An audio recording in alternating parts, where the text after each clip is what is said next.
Hi guys, it's Andy from Man City Fan TV. I'm here with Bhavss. So Bhavss, tell us about yourself. Hi, I'm Bhavss from AFTV Young Gunz. I do a channel, it's AFTV, but for younger fans, obviously. I also do a personal channel called Bhavss for Ian, which is a bit more funny, really. It's not really that much in terms of actual football content, but it's a bit different to normal. But yeah, just two channels there. That's all it is right now. Brilliant. Well, listen, thank you for having a chat with us at Man City Fan TV. And what we're going to do is preview the game tomorrow at the Etihad. So what we've done is we're going to ask each other some questions. So I'll kick off to you then, Bhavss.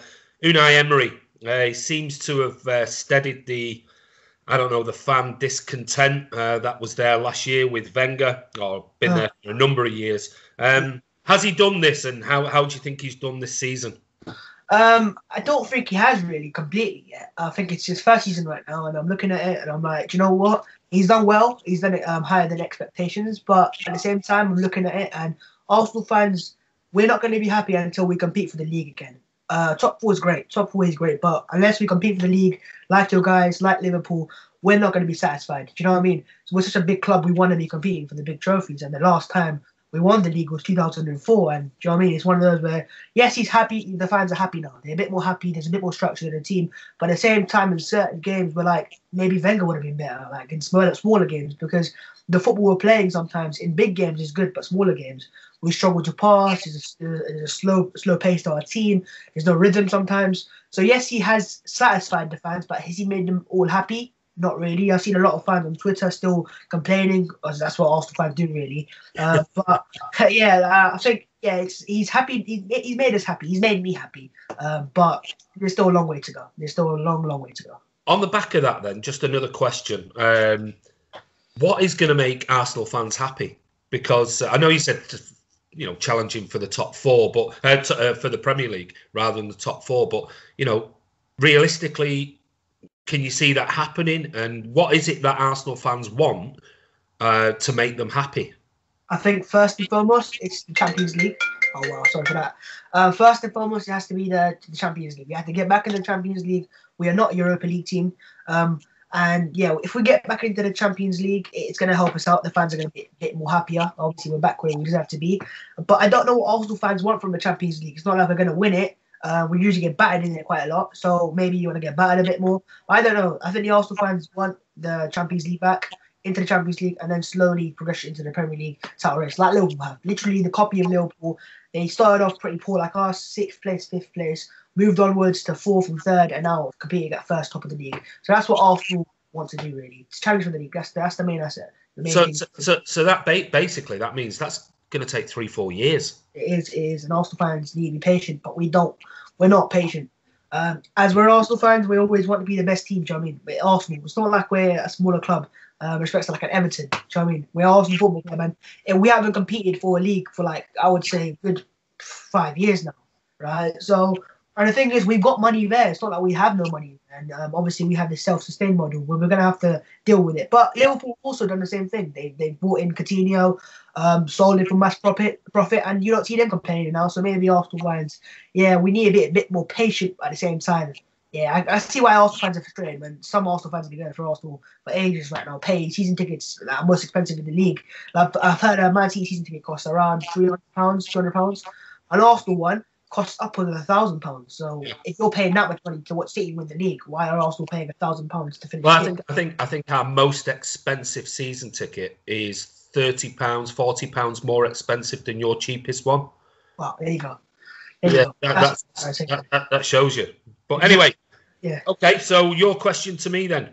My first question to you is, with the league looking quite unlikely at the moment, Man City and Liverpool are running away with it at the moment, would you all of a sudden just forget the league because you won it last year? Let's be honest, you don't need to win it again. Yeah, we do. Prioritize the UEFA Champions League because that is more important to you guys, in my opinion. No, I mean, this is the thing. This is the argument we have with City fans. I mean, obviously, you're of a younger generation where you've been brought up on the UEFA Champions League, and the way that the format has moved now, and 4 teams included from countries where when in my day it was the champions of the Premier League or the Division 1. They were the only teams that got through to it, which for me made it more important. So But for me, the Premier League is always the bread and butter. I understand the arguments for the Champions League, the Man City model, sort of, that takes us to another level. I totally get that, and it would be absolutely incredible if we did win it. But for me, the bread and butter is over 38 games. Who's the best team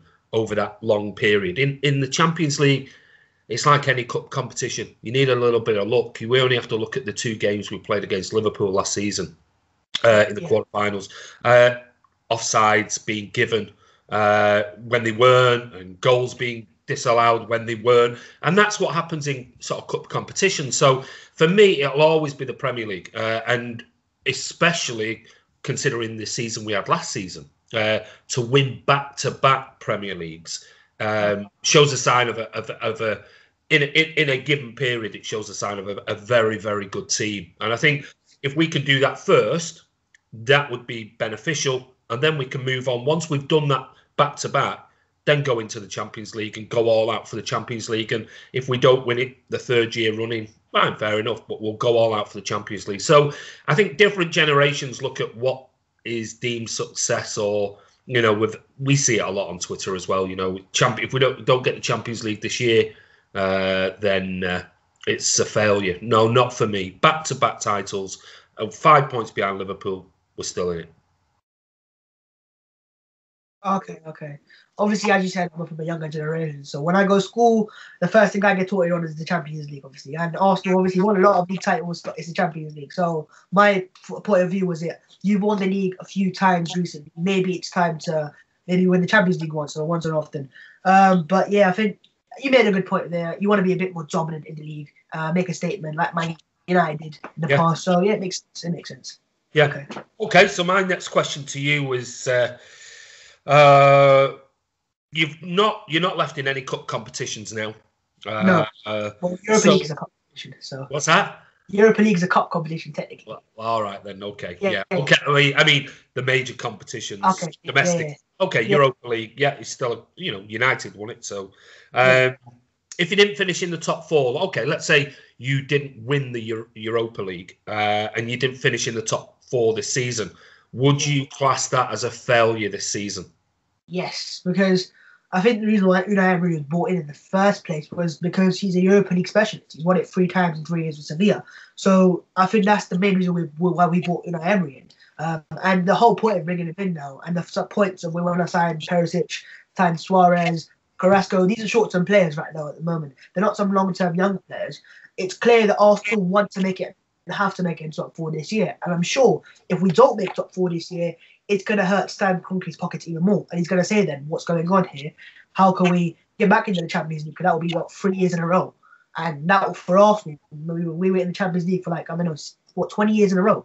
So that's what we need to get back into. And I think if we don't win the Europa League and don't make top 4, the Arsenal fans will say, okay, yes, it's the first season, but now the board, and back with Unai Emery, buy some players that are going to be expensive, going to help the team out, and then get in the top 4 again. Because if you go 4 or 5 years without getting the Champions League, you can see what happened to Liverpool. They ended up finishing 8th and 7th. So we don't want that to happen to Arsenal, especially when we're paying the most expensive tickets, as I said before. So yeah, I think we need to win one of either Europa League or get top 4. It's priority. And the fact that we're not in the cups shows to me Emery doesn't really care. In the Carabao Cup, I went out to Tottenham, and he didn't really care about that, let's be honest. And the FA Cup game, I was at the game. And also a game that I don't think the players really cared about. I mean, we lost that game, obviously it's United, and it's a great history in that. But at the same day, do we have a squad to compete in the Europa League, the top 4 race, and the FA Cup? Not really. So I get why he's done that. But I think we have to win either Europa League or get top 4 for sure. Okay, fair enough. Your question to me then? My question to you is, okay, let's just read it again. What has changed at City from last season to this season? Obviously, last year you were running away with it. Is it Liverpool, or is it that you've changed in certain ways, maybe depreciated in a way? What's changed at Manchester City? Last season, I think, was unique. Obviously, getting the 100 points was just phenomenal. I think pretty much by Christmas, early January, our competition was blown away, and we had such a lead that I think others potentially prioritised where they were getting into top 4 cup competitions, etc. This season, obviously, we've seen Liverpool improve with the the huge purchases that they've made, and identified certain areas that they needed, and have played wonderfully well. There's no doubt about it.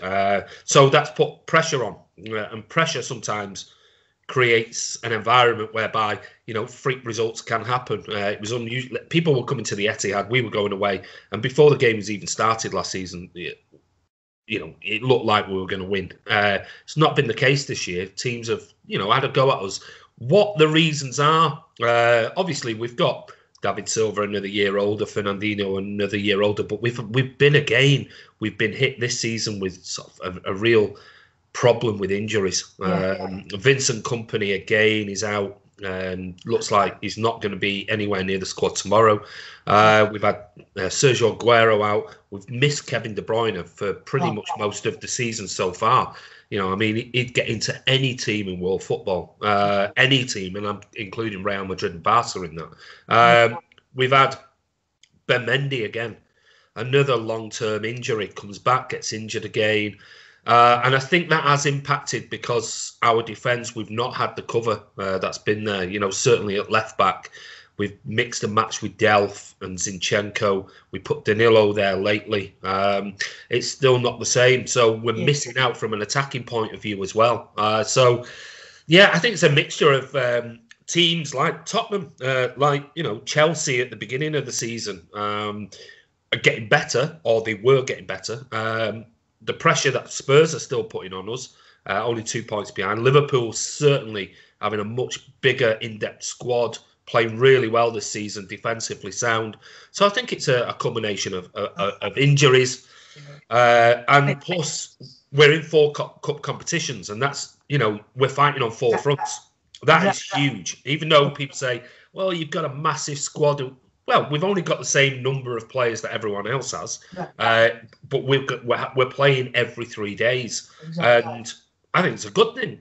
If you don't want to be in those cup competitions, then put out a youth team and get yourself knocked out and prioritise. I'd rather us go for 4 and right to the end, and if it means compromising, then I don't want to do that. I'd rather try and get a double or a treble.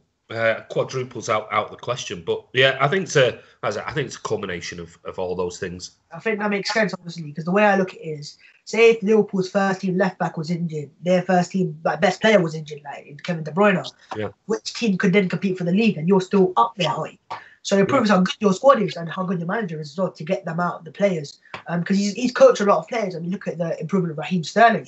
When he joined, he was people looked at Raheem Sterling as a banter player. Do you know what I mean? Like, oh, he's good, but he's this, he's that. But now he's become this top draw winger that a lot of people rate now. So I understand where you come from, the injuries, and obviously, it makes sense. Obviously, how our best player was injured, it wouldn't make sense for us to compete with the title.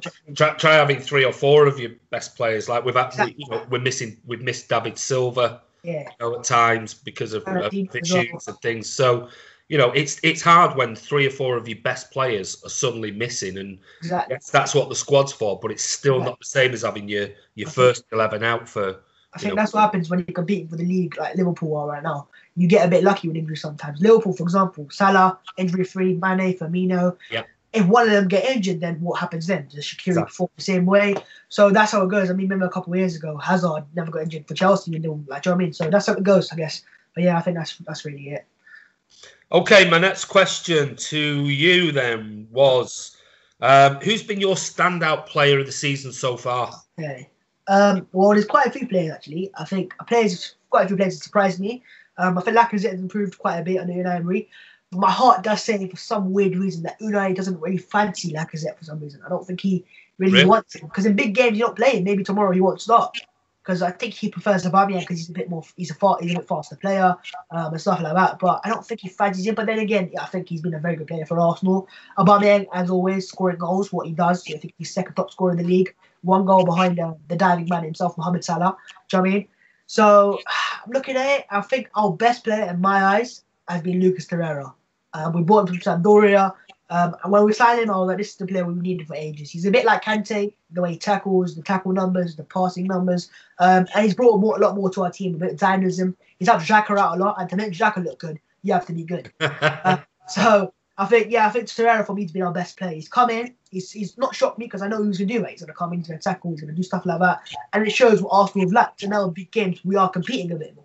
In the Liverpool game at the Emirates, we competed. Tottenham, we beat them. United, obviously lost to them, but we're playing again in the league. Chelsea, again, we competed in.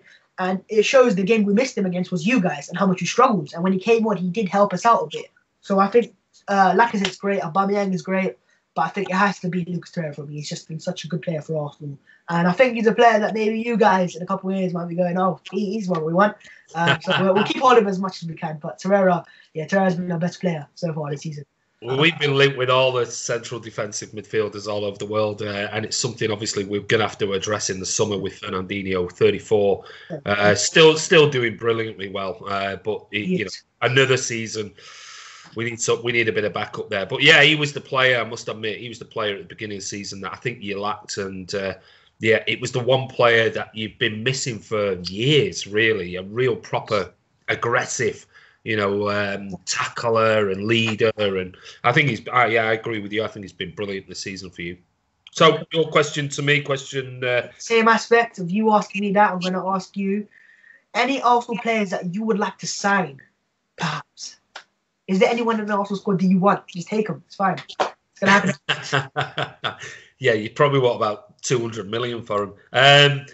Well, okay. Looking at your squad, where are we missing? Well, we're missing a left back. I wouldn't take any of your left backs. We're missing a central defensive midfielder, so we've just been talking about potentially he could be some decent cover for us.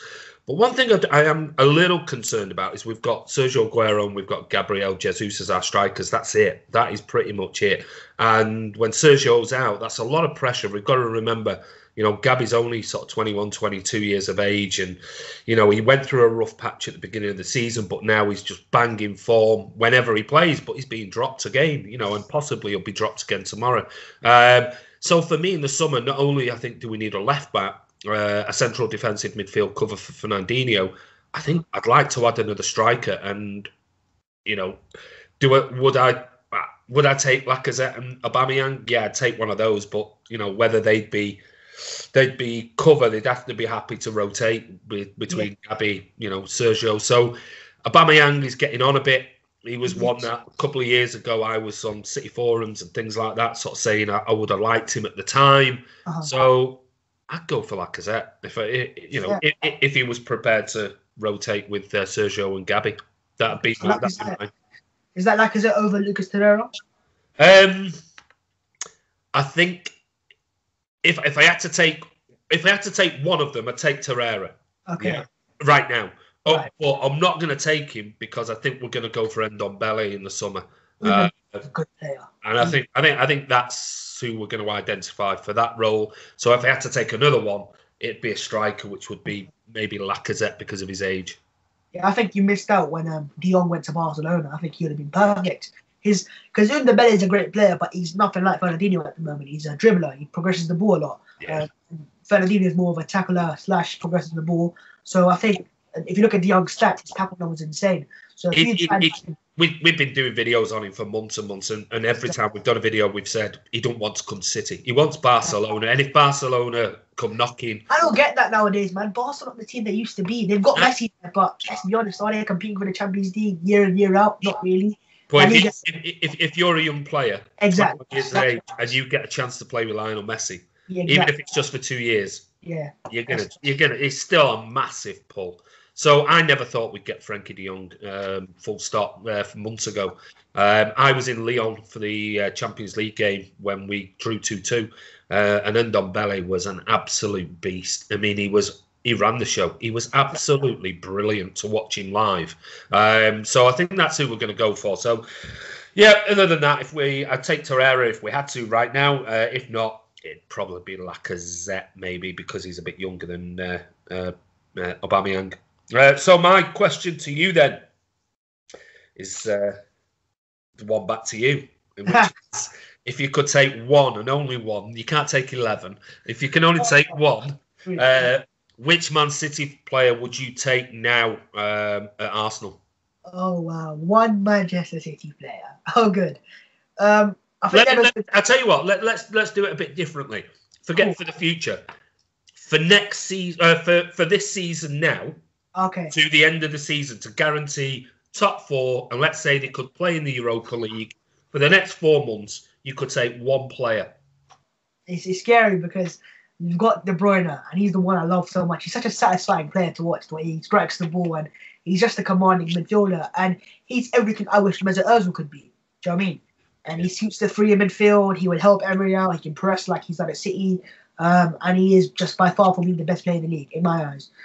So he's one obviously I was looking straight away. I want him at Arsenal, but realistically, we have midfielders there. Obviously, nowhere near as good as De Bruyne, but there's midfielders there, and defense is the issue, right?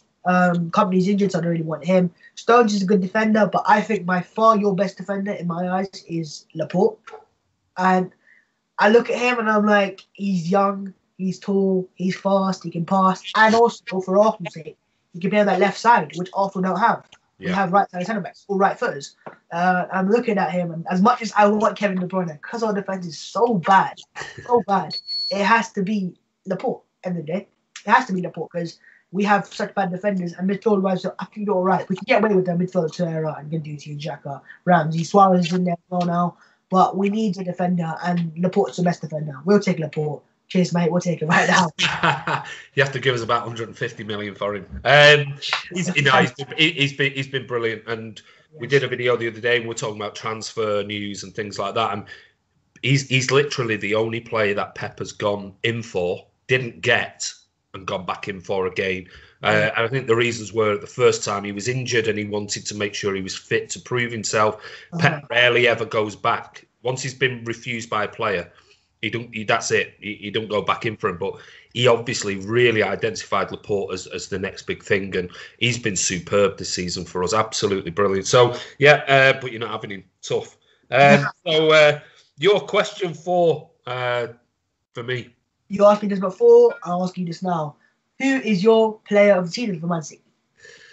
Well, I've just named one of them, Laporte, and I'm finding it difficult because it's like anything in any season. You get periods of the season where players excel and play really, really well, and then maybe through an injury or two or a couple of games of lacking form, somebody else suddenly takes over. So if I had to take 2 players, and I'm going to have to take 2, Aymeric Laporte is definitely up there. For the first sort of 4 months of the season, Bernardo Silva was absolutely incredible. Absolutely unbelievable.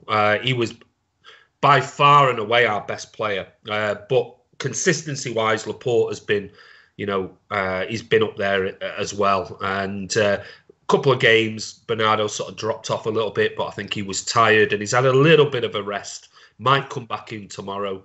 But yeah, those 2 players, if we had to take one and say right now, who's it been? Bernardo Silva. Only because I just think he's brilliant this season. We've already got David Silva, you got Bernardo Silva. I know. It's frightening, and that's the problem. That's the problem we've got when we look as City fans. It's so difficult to predict a team because we know if Fernandinho's fit, rested, he'll play, and then we've got 3 players vying for 2 positions ahead of him, and that's David Silva, Bernardo Silva, and Kevin De Bruyne. So it's like take your pick. For me, David Silva's the greatest Man City player I've seen since my first game was 1977, and he's still today. Colin Bell was great, but David Silva's the greatest City player I've ever seen. I mean, interestingly, he's a player that Arsenal wanted to sign before he went to City. Oh, yeah. He had been rejected for him as well. So he's been an absolute genius for us. But also, probably come and get injured a lot and end up going back to Sevilla. Do you know what I mean? So he's Arsenal, but yeah, quite a player, Bernardo Silva. Do you know what I mean? But yeah, okay, cool. Let's move on then. Okay, so I think that's your team lineup.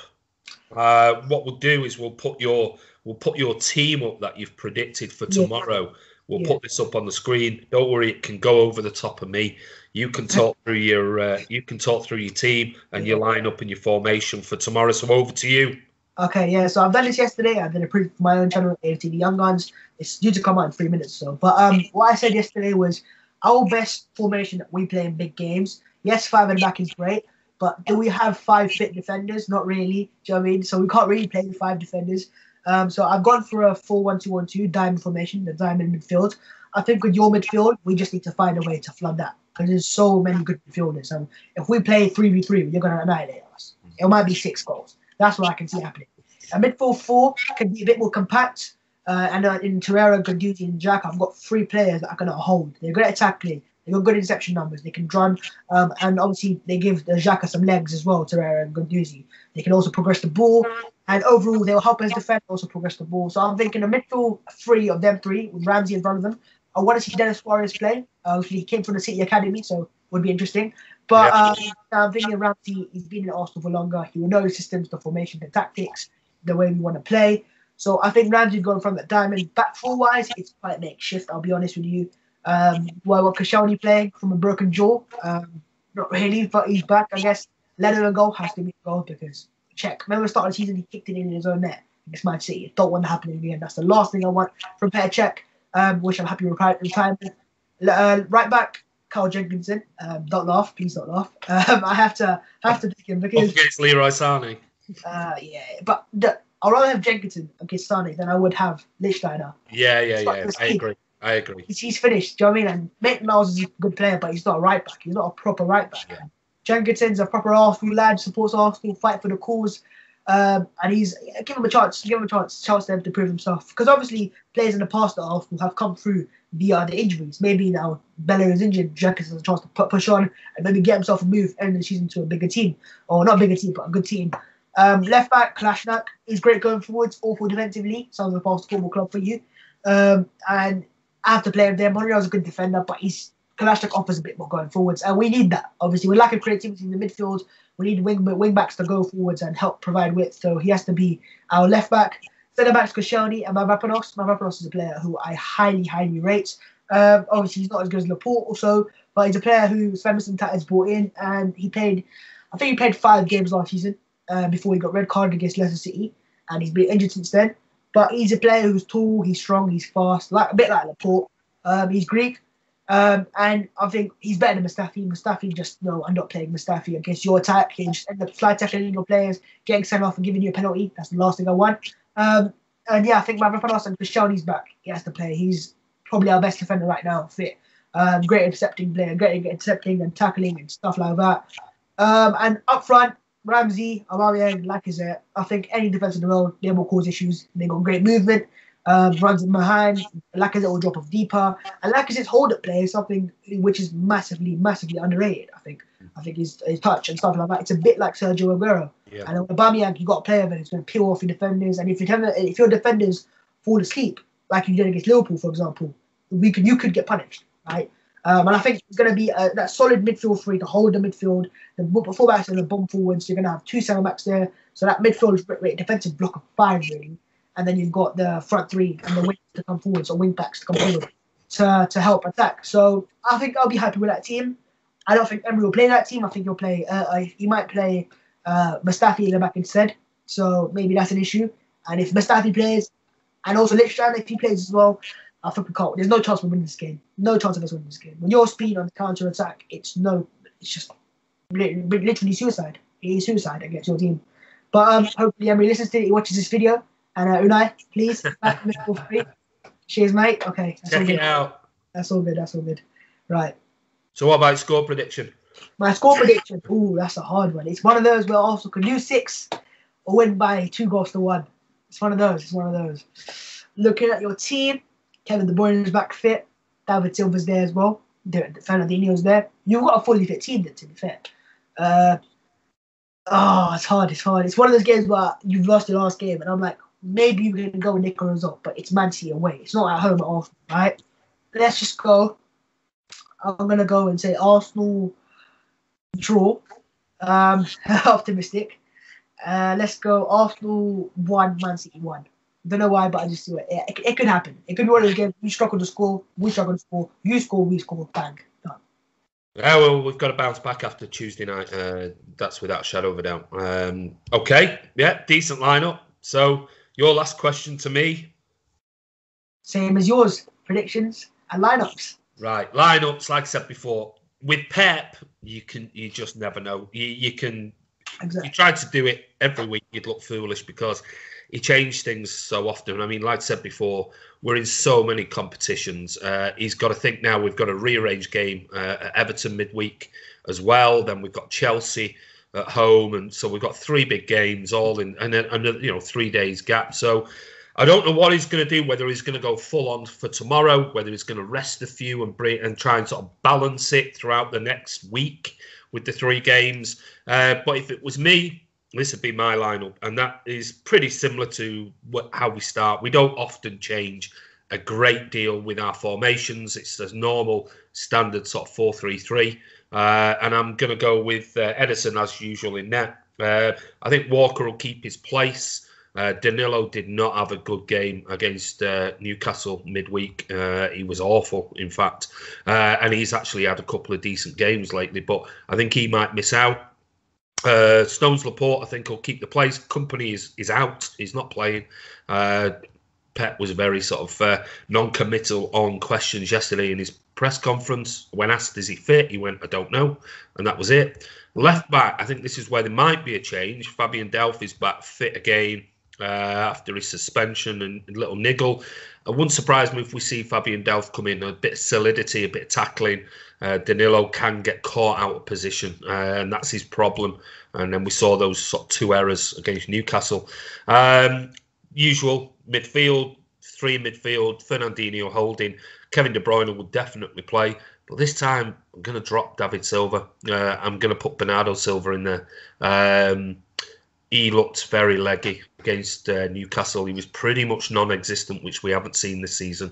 And he needs to shave his bloody hair and get his hair back. Yeah. It needs to be bald again, because since he's grown his hair, he's not been the player he was when he had a bald head. So I think David Silva might be rested for the Everton game. So I'm going to say Bernardo Silva and Kevin De Bruyne playing in there. A bit more energy from Bernardo. And then, who knows, Mahrez could come in, could swap, Aguero for Jesus. But if I had to stick, for me personally, and this could be, all 3 of these could be wrong, I'm going to stick with the usual. Sterling on the right, Sané on the left, and Sergio Aguero up front. He likes Arsenal. He likes scoring against Arsenal. So that'd be my lineup. But like I said, I could be completely wrong with it. And normally I am every week. He's always bringing in something new. So, yeah, score prediction. I think it's going to be a tight one. I think City fans will be on edge tomorrow, because I think if we battered Newcastle or won against Newcastle in midweek, I think we won't be worried. But I think we're looking for a reaction. And sometimes if that reaction doesn't come within the first 20, 30 minutes and it's 0-0, I think City fans will start getting a little bit concerned. So I'm going to go for a tight game. I'm going to go 2-1 City. Think one of those fingers crossed 2-1 Cities, because if we draw or we get beat, and then I do think potentially that's the title over if Liverpool win.